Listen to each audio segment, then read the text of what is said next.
Hello नमस्कार दोस्तों, study point 9 पे आप सभी का हार्दिक स्वागत है। आरपीएफ कांस्टेबल जो वैकेंसी आई हैं उस पे आधारित जो एग्ज़ाम के अंदर क्वेश्चन पूछे जाते हैं वो क्वेश्चन हमने यहाँ पे 50 का सेट लेके आए हैं। 50 के सेट लेके आए हैं क्योंकि इसका जो सिलेबस है उसके अंदर जीके का जो पोर्शन है वो 50 क्वेश्चनों का पोर्शन है। इसका मतलब है कि जीके का जो पोर्शन है उनमें हम यहाँ पे 50 क्वेश्चन करने वाले हैं। तो जल्दी से जल्दी चैनल पे नए हैं तो चैनल को सब्सक्राइब कर लीजिए, बेल आइकन को प्रेस कर लीजिए ताकि आने वाले वीडियो की नोटिफिकेशन आपको सबसे पहले मिल सके। आज सेट नंबर 2 है और सेट नंबर 2 की बात करें तो क्वेश्चन नंबर 51 से स्टार्ट करते हैं कि शीशा का निष्कर्षण मुख्यतः किस अयस्क से किया जाता है। शीशा का निष्कर्षण मुख्य रूप से किस अयस्क से किया जाता है तो ये गैलेना नामक अयस्क से किया जाता है। क्वेश्चन नंबर 52 की बात करें तो सिख धर्म के संस्थापक कौन थे। तो सिख धर्म के संस्थापक थे गुरु नानक देव। कौन थे? गुरु नानक देव सिख धर्म के संस्थापक थे। देखिए दोस्तों, हमारा यहाँ पे भास्कर क्लासेस नाम से ऑफलाइन कोचिंग चलती हैं रियाबड़ी के अंदर, नागौर ज़िले के अंदर रियाबड़ी तहसील में। तो वहाँ पे आप आ जाइए। आपको यदि कॉन्टैक्ट नंबर मैं देता हूँ इस पे आप कॉन्टैक्ट कर लीजिए और इस पे आप कांटेक्ट कर लीजिए और आप अपनी तैयारी को और मजबूत करने के लिए मैथ, रीजनिंग और जीके का यहाँ पे हम फाउंडेशन तैयार करवाते हैं जो ऑल एग्ज़ाम के लिए और आरपीएफ के लिए तो फिक्स डेडिकेट। रेलवे के नाम पे तो हम देखते हैं तो रेलवे के लिए ये आपके रामबाण साबित होगी। तो यहाँ पे रहने के लिए हॉस्टल वगैरह, पीजी वगैरह की सुविधा हैं, चाहे लेडीज़ हो या फिर लड़का हो या चाहे लड़की हो, रहने के लिए उचित व्यवस्था है। तो आप आ जाइए, इन नंबरों पर संपर्क कर लीजिए। क्वेश्चन नंबर 53 की बात करें तो साहित्य के क्षेत्र में नोबेल पुरस्कार के बाद सबसे बड़ा पुरस्कार कौन सा है। तो साहित्य के क्षेत्र के अंदर नोबेल पुरस्कार के बाद सबसे बड़े पुरस्कार की बात करें हम तो वो है मान बुकर पुरस्कार। कौन सा है? मान बुकर पुरस्कार है जो नोबेल पुरस्कार के बाद साहित्य का सबसे बड़ा नोबेल पुरस्कार है। क्वेश्चन नंबर 54 की बात करें कि सामाजिक घटनाओं के कार्यकरण विशेषण हेतु आदर्श प्रारूप की अवधारणा किसने विकसित की है। तो सामाजिक घटनाओं के कार्यकरण विशेषण हेतु आदर्श प्रारूप की अवधारणा विकसित की मैक्स वेबर के द्वारा। किसके द्वारा? मैक्स वेबर के द्वारा सामाजिक घटनाओं के कार्यकरण विशेषण हेतु आदर्श प्रारूप की अवधारणा तैयार की गई। क्वेश्चन नंबर 54 देखिए, सांची का स्तूप किसने बनवाया था। सांची का स्तूप किसने बनवाया था तो यह बनवाया है अशोक के द्वारा। किसके द्वारा बनवाया गया है? सांची का स्तूप अशोक के द्वारा बनवाया गया है। क्वेश्चन नंबर 56 की बात करें, सर्वाधिक मुस्लिम जनसंख्या वाला देश कौन सा है। तो बात करें सर्वाधिक मुस्लिम जनसंख्या वाला देश तो वो है इंडोनेशिया। कौन सा है? इंडोनेशिया सर्वाधिक मुस्लिम जनसंख्या वाला देश है। क्वेश्चन नंबर 57 की बात करें कि सरोजनी नायडू की कौन सी कविता संग्रह उसकी बेटी पद्मजा नायडू द्वारा 1961 के अंदर मरणोपरांत प्रकाशित की गई। तो वो है डॉन के पंख। डॉन के पंख जो सरोजनी नायडू की कविता थी जिसको सरोजनी नायडू की बेटी पद्मजा नायडू के द्वारा 1961 के अंदर प्रकाशित की गई। अगला क्वेश्चन है क्वेश्चन नंबर 18, समूह से बाहर विवाह को प्रतिबंधित करने वाले विवाहों को क्या कहा जाता है।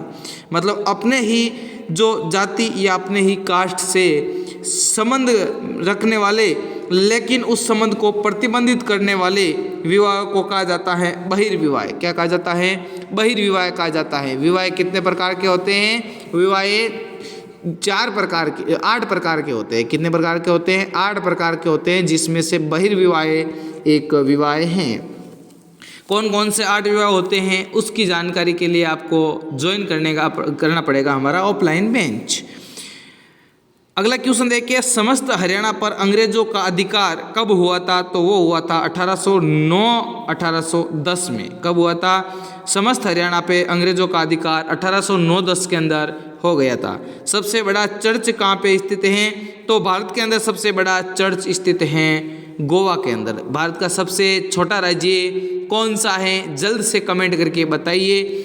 भारत का सबसे बड़ा चर्च गोवा के अंदर स्थित है। क्वेश्चन नंबर 61 देखिए, सन 1964 के अंदर तत्कालीन किस प्रधानमंत्री को केटल फीड प्लांट का उद्घाटन करने के लिए आणंद आमंत्रित किया गया? आणंद कहाँ पे है? गुजरात के अंदर है।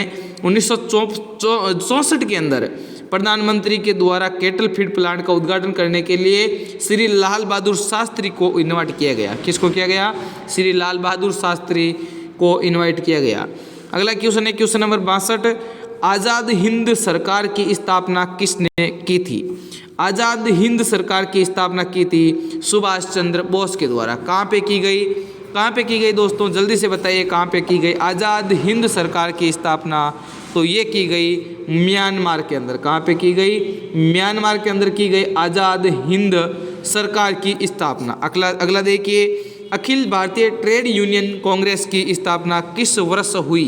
अखिल भारतीय ट्रेड यूनियन कांग्रेस की स्थापना किस वर्ष हुई? तो ये हुई थी 1920 के अंदर। कब हुई थी? 1920 के अंदर अखिल भारतीय ट्रेड यूनियन कांग्रेस की स्थापना की गई।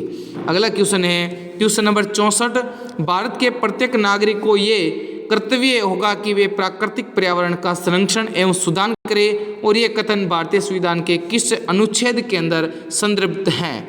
तो ये अनुच्छेद 48A के अंदर स्थित हैं, जिसके अंदर कहा गया है कि भारत के प्रत्येक नागरिक का ये कर्तव्य होगा कि वे प्राकृतिक पर्यावरण का संरक्षण एवं सुधार करें, और ये अनुच्छेद 48A के अंदर लिखा गया है।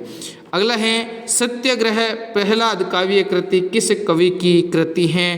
तो ये तुलसीदास शर्मा दिनेश की कृति है सत्याग्रह प्रहलाद काव्य कृति।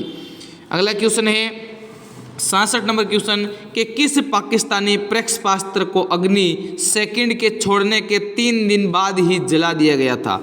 तो वो था गौरी द्वितीय। गौरी द्वितीय को जो गौरी द्वितीय है पाकिस्तानी प्रक्षेपास्त्र हैं, जिसको भारत के द्वारा अग्नि द्वितीय छोड़ने के 3 दिन बाद ही उसको जला के नष्ट कर दिया। अगला है सेंजाऊ 2 और सेंजाऊ 4 किस देश के मानव रहित अंतरिक्ष यान हैं? तो सेंजाऊ 2 और सेंजाऊ 4 किस देश के मानव रहित अंतरिक्ष यान है? तो ये हैं चाइना के। किसके हैं? चाइना के। ठीक है ना। अगला है कौन सा सुल्तान नया धर्म चलाना चाहता था किंतु उलेमाओं ने उनका विरोध किया था? तो कौन सा ऐसा सुल्तान हुआ दिल्ली का सुल्तान जो अलग धर्म चलाना चाहता था किंतु उलेमाओं ने उनका विरोध किया था? तो इसका करेक्ट आंसर हो जाएगा अलाउद्दीन खिलजी। क्या हो जाएगा? अलाउद्दीन खिलजी के द्वारा अलग धर्म चलाए जाने के विरोध हुआ। अगला क्वेश्चन है 69 नंबर क्वेश्चन के बैंक राष्ट्रीयकरण दिवस कब मनाया जाता है? बैंक राष्ट्रीयकरण दिवस कब मनाया जाता है? तो ये मनाया जाता है 19 जुलाई को। कब मनाया जाता है? 19 जुलाई को मनाया जाता है बैंक राष्ट्रीयकरण दिवस। कौन सा दिवस? बैंक राष्ट्रीयकरण दिवस मनाया जाता है 19 जुलाई को। अगला है क्वेश्चन नंबर 70, मजहब नहीं सिखाता आपस में बैर रखना।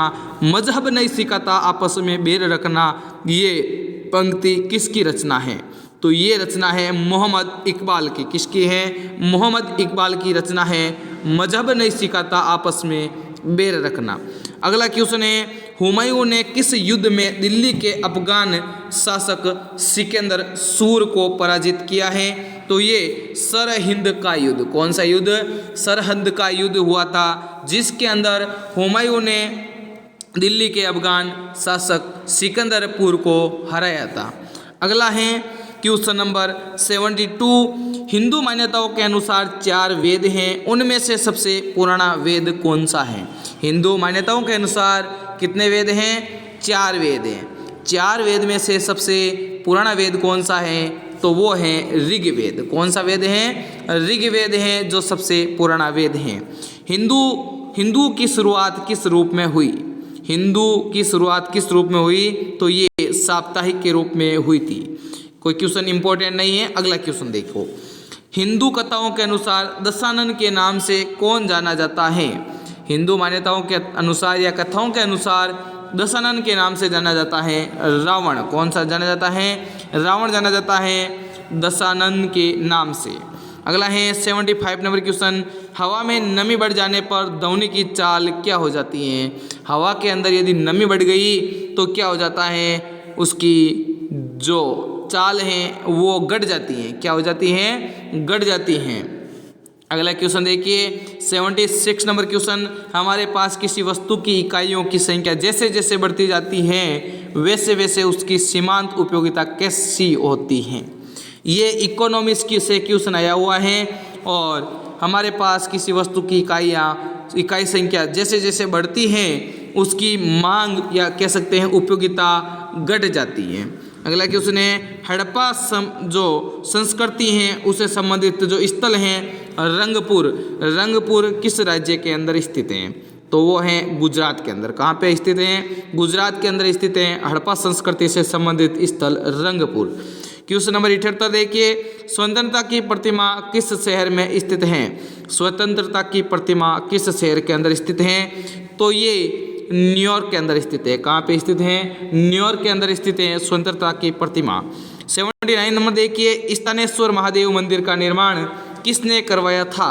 स्थानेश्वर महादेव का मंदिर का निर्माण पुष्यभूति राजा के द्वारा करवाया गया। पुष्यभूति राजा के द्वारा स्थानेश्वर महादेव का मंदिर का निर्माण करवाया गया। 80 नंबर क्वेश्चन देखिए सौरमंडल का सबसे गर्म ग्रह कौन सा है? सौरमंडल का सबसे गर्म ग्रह है शुक्र ग्रह। कौन सा ग्रह है? शुक्र ग्रह सौरमंडल का सबसे गर्म ग्रह है। 81 नंबर क्वेश्चन देखिए सेल्यूकस निकेटर का राजदूत मेगस्थनीज किसके राज दरबार में आया था? तो सेल्यूकस निकेटर का राजदूत मेगस्थनीज चंद्रगुप्त मौर्य के राज दरबार के अंदर आया था। सेल्यूकस निकेटर किसके? चंद्रगुप्त मौर्य के राज दरबार के अंदर आया था। क्वेश्चन नंबर 82 देखिए सूर्य की किरणों को पृथ्वी तक आने में कितना समय लगता है? सूर्य की किरणों को पृथ्वी तक आने में 8 मिनट 3 सेकंड लगता है। कितना लगता है? 8 मिनट 3 सेकंड लगता है सूर्य की किरणों को पृथ्वी तक आने में।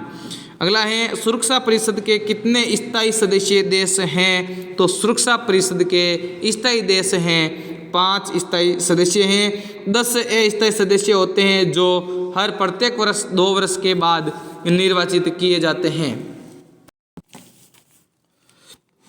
तो सुरक्षा परिषद के अंदर कितने अस्थायी सदस्य होते हैं? तो वो होते हैं 10 सदस्य और 10 सदस्य प्रत्येक 2 वर्ष के अंदर वापस से पूर्ण निर्वाचित होते हैं। 84 नंबर क्वेश्चन देखिए कि शीशा को सांद्र सल्फ्यूरिक अम्ल के साथ गर्म करने पर कौन सी गैस बाहर निकलती है?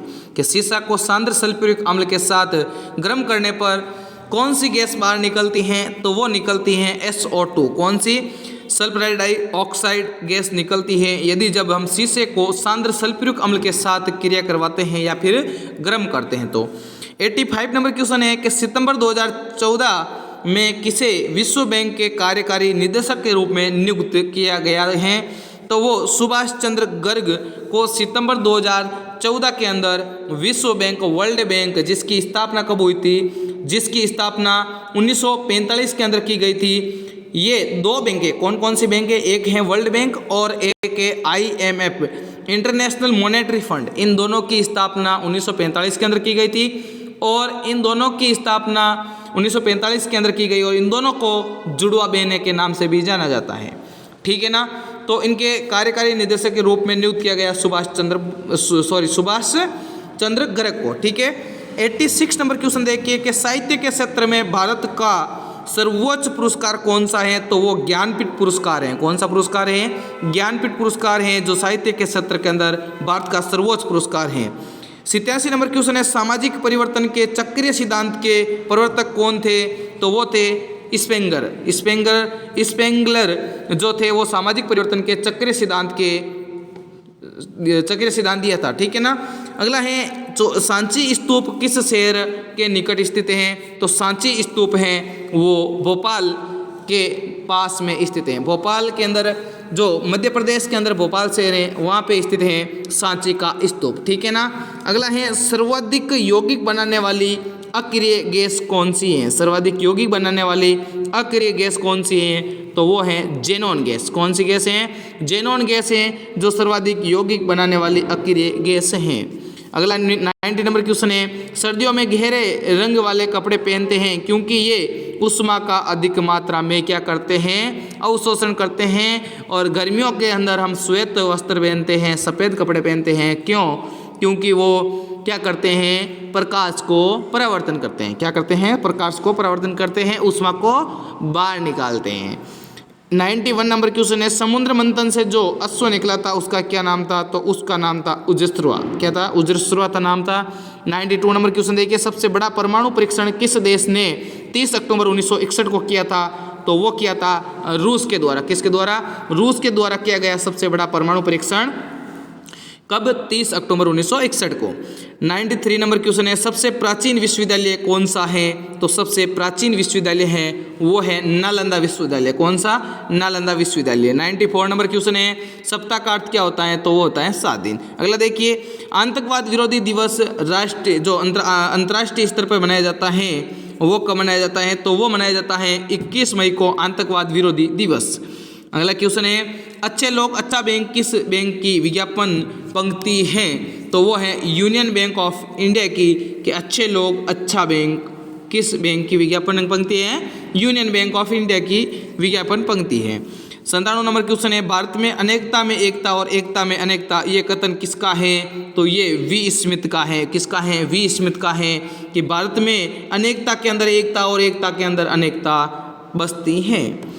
क्वेश्चन नंबर 98 देखिए, सदाकत आश्रम किस राजनेता से संबंधित है, सदाकत आश्रम डॉक्टर राजेंद्र प्रसाद से संबंधित है। किससे हैं, डॉक्टर राजेंद्र प्रसाद से संबंधित है सदाकत आश्रम। 99 नंबर क्वेश्चन है, केंद्रीय चरम अनुसंधान संस्थान कहाँ पे स्थित है, तो ये है चेन्नई के अंदर। कहाँ पे स्थित है, चेन्नई के अंदर स्थित है केंद्रीय चरम अनुसंधान संस्थान। आज का लास्ट क्वेश्चन है क्वेश्चन नंबर 100। हमने 50 क्वेश्चन कर लिए हैं, जो 50 में से 50 के नंबर आपको दिलाने वाले हैं कि सबसे छोटा कोशिकांग कौन सा है, तो वो है राइबोसोम। कौन सा है, राइबोसोम है सबसे छोटा कोशिकांग। तो आपको यदि ये सेशन पसंद आया है तो वीडियो को लाइक, चैनल को सब्सक्राइब, दोस्तों के साथ शेयर करना ना भूलें। आज के लिए बस इतना ही। Thank you. जय हिंद, जय भारत।